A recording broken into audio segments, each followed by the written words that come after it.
Vamos resolver essa questão de matemática do Enem 2023 PPL que diz o seguinte: um tipo de célula se reproduz constantemente por divisão celular, triplicando sua quantidade a cada 2 horas, sob condições ideais de proliferação. Suponha uma quantidade inicial Q0 dessas células sob as condições ideais de proliferação durante um certo período. Qual a representação algébrica da quantidade Q dessas células em função do tempo t em hora nesse período? É o seguinte, a gente quer chegar numa representação algébrica, mas primeiro eu vou mostrar para vocês numericamente porque eu acredito que vai facilitar a resolução. Bem, nós temos aqui inicialmente uma quantidade Q0 dessas células. Então, quando t é igual a zero, ou seja, logo no início do experimento, nós temos que Q de t é igual a Q0.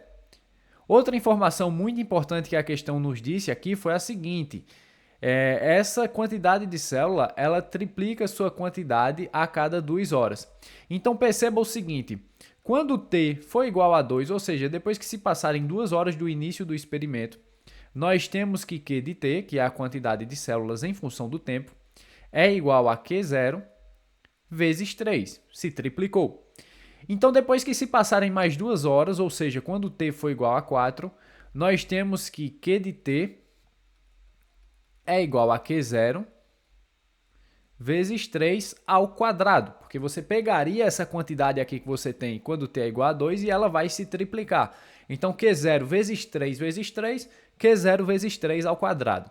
Eu vou colocar só mais um aqui, quando t é igual a 6, ou seja, depois que se passaram mais 2 horas, nós temos que Q de t é igual a Q0 vezes 3 ao cubo.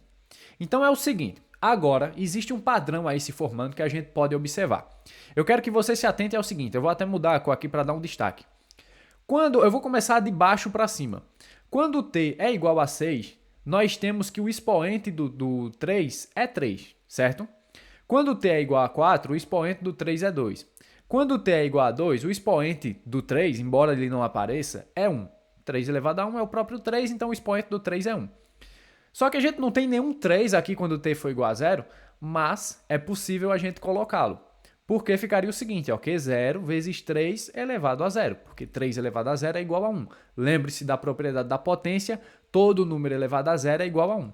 Então, o padrão que a gente tem aí que está se formando é o seguinte, Q de t, inicialmente, né, a gente tem Q0 vezes 3, e como é definido esse expoente de 3? Perceba que o expoente de 3 ele é sempre a metade do tempo. Se a gente fosse continuar, esse padrão se repetiria, sempre a metade do tempo. Então, esse expoente ele é determinado por t sobre 2. E a gente consegue encontrar essa expressão aqui na alternativa D, pode marcar que essa daí é a resposta para essa questão.